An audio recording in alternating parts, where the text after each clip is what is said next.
বাড়িতেই খুব সহজভাবে আটা দিয়ে বিস্কিট বানিয়ে প্রায় 2 মাসের মতো স্টোর করে কিন্তু তোমরা খেতে পারবে।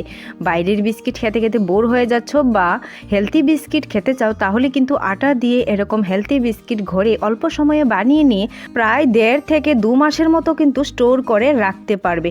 আর এটা কিন্তু চায়ের সাথে খেতে ভালো লাগে, কিন্তু খালি খালি খেতেও কিন্তু ভীষণ ভালো লাগে।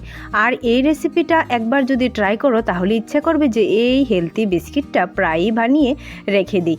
এতটা টেস্টি, আর দেখো কতটা ক্রিস্পি হয়েছিল। তার জন্য প্রথমে নিয়ে নিতে হবে 1.5 কাপের মতো আটা। আটার পরিমাণ কিন্তু তোমরা বেশিও নিতে পারবে, তাহলে কিন্তু সুজিটাও বেশি দিতে হবে। তো 1.5 কাপ আটার মধ্যে দিয়ে দেবো 1/2 কাপের মতো সুজি। সুজিটা দিলে কিন্তু এটা অনেকটা ক্রিস্পি হয়।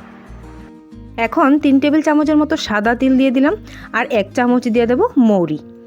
এখানে স্বাদ অনুযায়ী আমি একটু লবণ দিয়ে দিলাম, আর 1 কাপের মতো নারকেল কুচি, আর 1 কাপ দিয়ে দিলাম চিনির পাউডার। দিয়ে এভাবে সবগুলিকে মিশিয়ে নিতে হবে। এখন তাতে দিয়ে দেবো 1/2 টেবিল চামচের মতো বেকিং পাউডার, আর 3 টেবিল চামচের মতো ঘি দিয়ে ভালোভাবে সমস্ত উপকরণ একসাথে মিশিয়ে নিচ্ছি।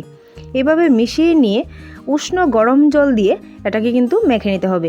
হালকা উষ্ণ গরম জল দিয়ে এটাকে ভালোভাবে মেখে নিচ্ছি। তো ডোটা এরকম অল্প অল্প জল দিয়ে একটু সফট করে মেখে আমি প্রায় 5 মিনিটের মতো রেস্টে রেখে দেব। 5 মিনিট রেস্টে রাখলে কিন্তু হয়ে যাবে।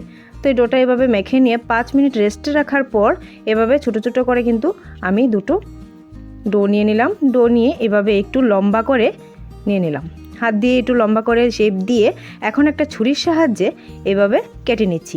একটু তেঁচড়া করে কাটলে কিন্তু বিস্কিটের শেপটা খুব সুন্দর হয়, একটু অন্য ধরনের হয়। তোমরা চাইলে কিন্তু অন্য ধরনেরও শেপ দিতে পারবে। তো এখানে আমি এরকম শেপ দিয়ে দিলাম। তো সবটা এভাবে আমি কেটে নিচ্ছি। আর এই বিস্কিটের শেপটা কিন্তু অনেকটা সুন্দর হয়। বানানোর পর তোমরা বুঝতে পারবে যে কতটা সুন্দর হয়েছিল। তো সেমভাবে সবগুলি কেটে নিলাম। আর দেখো বিস্কুটের শেপটা, এটা কিন্তু তেলে দেওয়াতে অনেকটাই ভালো হয়। তো সেমভাবে সবগুলি বিস্কিট বানিয়ে নিলাম। এখন একটা একটা করে আমি তেলের মধ্যে দিয়ে দেবো। তেলটা কিন্তু হাফ গরম অবস্থাতেই দিতে হবে, আর এটা মিডিয়াম হিটে ভালোভাবে ক্রিস্পি করে ভেজে নিতে হবে। তাহলেই কিন্তু সবগুলি বিস্কিট অনেকটা ক্রিস্পি হয়। তো হাতে একটু সময় নিয়ে এটাকে ভাজতে হবে। তো এইভাবে একটু ভাজা হয়ে গেলে এপিট ওপিট একটু উল্টে উল্টে এভাবে ভেজে নিচ্ছি। দেখো কালারটা কিন্তু চেঞ্জ হয়ে যাচ্ছে। তো এভাবে দেখো একদম কিন্তু ক্রিস্পিনেসটাও চলে এসেছে। তো সবগুলি বিস্কিট এভাবে আমি তেল থেকে তুলে নেব। তো রেডি হয়ে গেল কিন্তু এই দারুণ হেলদি আটার বিস্কিট।